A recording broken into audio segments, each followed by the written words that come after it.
Relationships are so hard.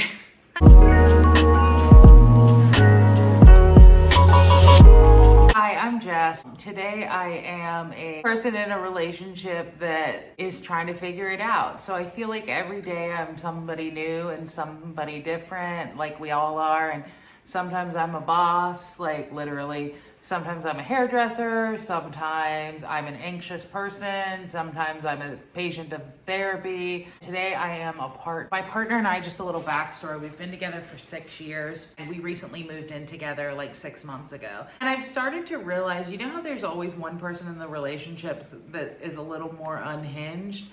I think that's me in this relationship. I think that I'm the wild card.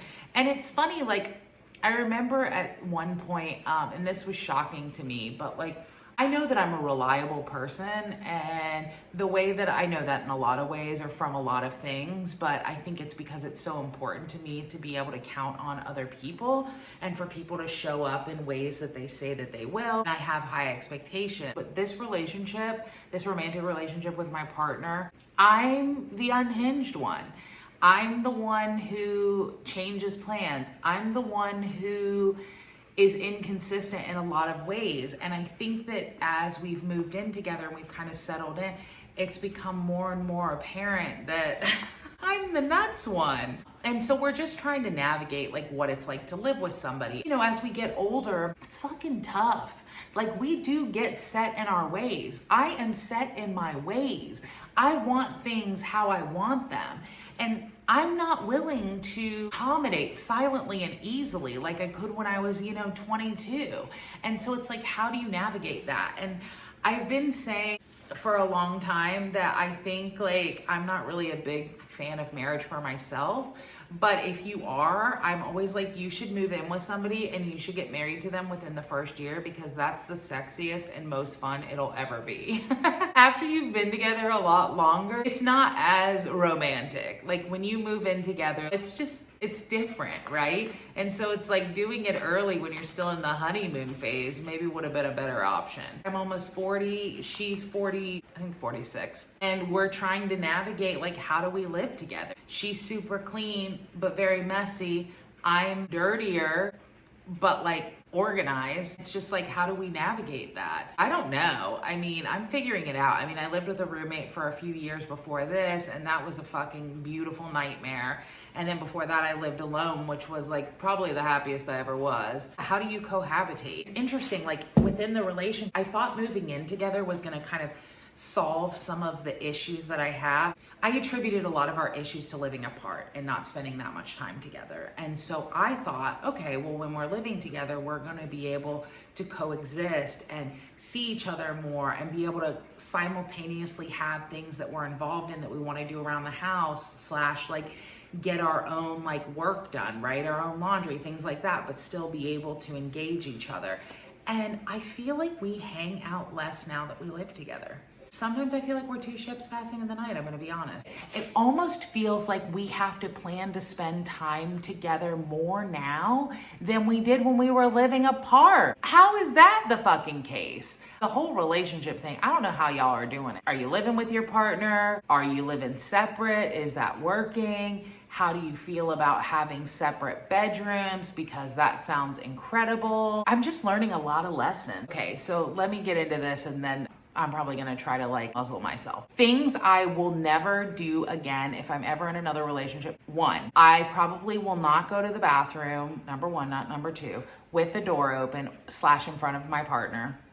That's, I think, and maybe it's because we're both women that we're more comfortable. I don't know, like, I've never been in a long-term relationship with a man, so I don't know if maybe it's more taboo to do that. I'm not sure, but like, off the table next time. I think also I would not walk around naked as much as I do. And let me explain. I'm a naked person. I fucking love it. If I could sit here naked and do this, I would sit here naked and do this. I just love it. I love the freedom of it. I'm into it. I wouldn't do that again with another partner because I think that when you see somebody naked so much, it kind of takes the sexy out of it. It takes the sexy out of it. I don't know what else to say. Instead of like us being in an intimate moment and like clothes are coming off and you're like, well, that's not something I see a lot. Like, wow, this is really sexy. It's like, Oh, there are those boobs again, hanging out over the stove, making like eggplant parmesan. So I wouldn't be naked in front of my partner as much unless it was in a more sexual capacity. Also, this reminds me of last summer we went to Spain and we were super excited about going to these nude beaches because I'd never really been to a nude beach. And I was like all about it. Things that I learned about that were I'm not gonna go bottomless. Nobody needs to, the sun doesn't need to see that. I don't need to see that. It doesn't need the sand exposure.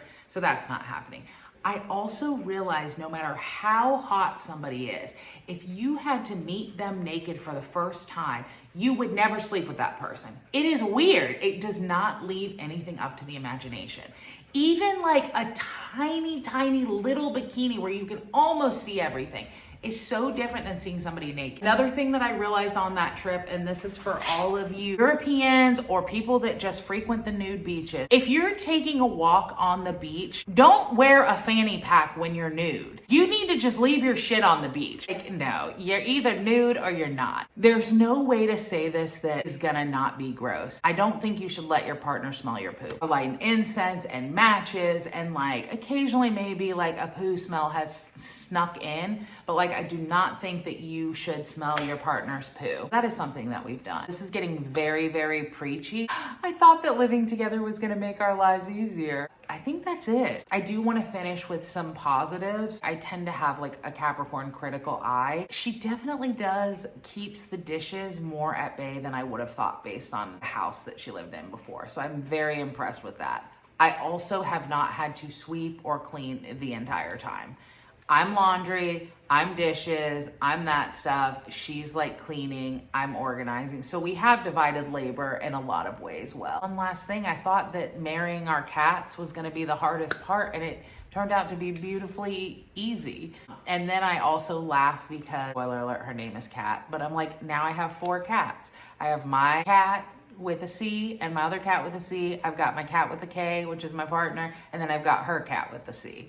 So I'm living with 4 cats. Anyways, drop some words if you have anything to add to this. Enjoy your alone time. Bye. I don't know how to turn this thing off.